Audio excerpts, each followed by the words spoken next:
Hi there, welcome to No Nonsense Whiskey. My name's Vin PF, and on today's episode we've got Whisky In, Whisky Out for January 2022. Now this little show, if you haven't seen it before, is literally just to let you guys know what whiskies I've had in this month and what bottles I've killed this month.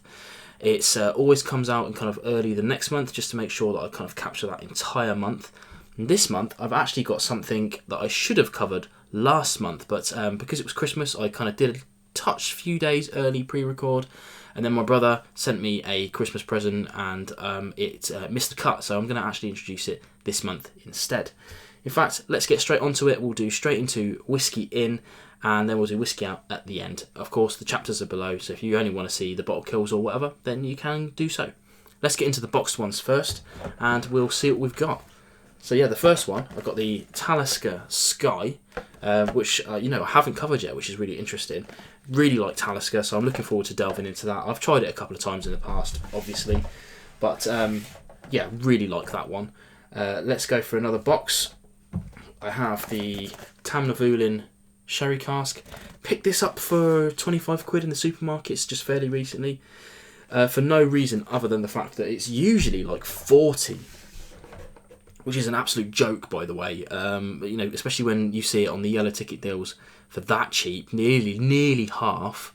Why would you ever spend the full 40 on it? I think that any kind of shop that's asking 40 quid for that is losing their marbles. But anyway, we'll get into that when I actually do the review. And I should say as well at this point that although I won't have covered any of these yet, apart from the bottle kills when I release this video, but as I review them, I'll add them into the description below. So if you are watching this late, or if you come back to it at any point, you can find those links for my full reviews. The next one was actually kind of one of the first gifted whiskies. Obviously you guys know I get sent some whiskey sometimes. This is the Apogee from Bimber. Lots of information about this one that I'll need to give when I do my actual review.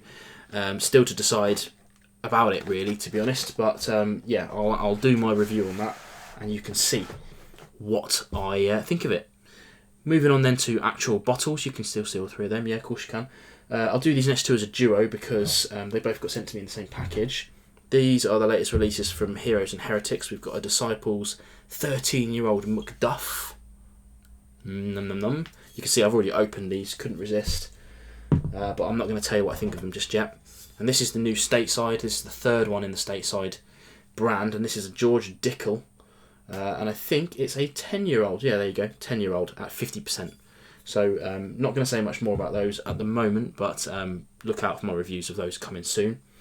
Again, I'll do another duo. These were sent over to me by Drams. Greg at Great Drams, Greg and Kirsty. We have these are all the single cask series. This is a 8-year-old Glen, which I'm very much looking forward to trying. Don't know much about Glen. And same here as well, an 8-year Knockdhu. So again, I don't know much about Knockdhu, so I'm looking forward to trying these two. Haven't decided whether I'm going to do them as individual videos or as one combined. Let me know what you think about that in the comments below. Finally then, I have this Signal Hill Canadian whiskey. Bit of an interesting one, because it's a Canadian whiskey for a start, and I haven't had a Canadian whiskey for a while.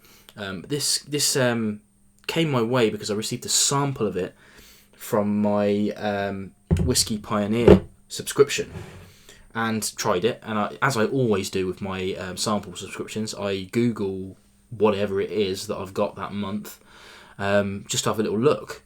I don't often buy bottles that are based on it, to be honest. I just, usually they're about sort of 45 quid, whatever, and I can't really afford that at a drop of a hat. In any case, I found that for £23 off a random website I've never been on before. So I don't want to tell you about that website, because although I had a good experience, I can't really vouch for them fully at the moment.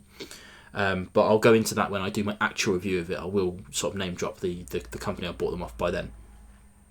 But it was so cheap. There was delivery charge on top of that, 25 quid, £5. So, but about £28 in total.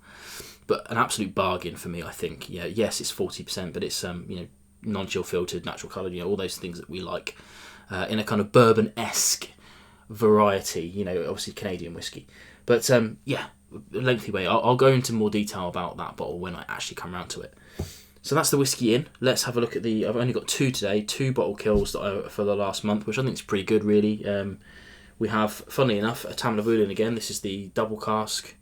Really enjoyed that. It was so cheap. It was like £22, something like that.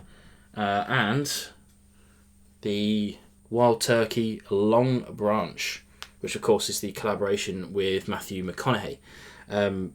Wasn't sure I was going to like this, but as you can see, really loved it in the end. And really like the bottle. I don't talk about bottles much, but I really like the bottle. It's a nice weighty bottle. Love it, love it. There you go. That's my Whisky In, Whisky Out for this month. Hopefully you've enjoyed that. I know you guys seem to like this sort of content, and I love making it. So do let me know below if you want me to carry on making it or not. You know, I like to hear both sides of the coin. That'll be me done for this month, and I'll come back again next month with another Whisky In, Whisky Out. I'll let you know how I've got on, and see you soon for more whiskey reviews and more whiskey content. Catch you later. Bit of an interesting one.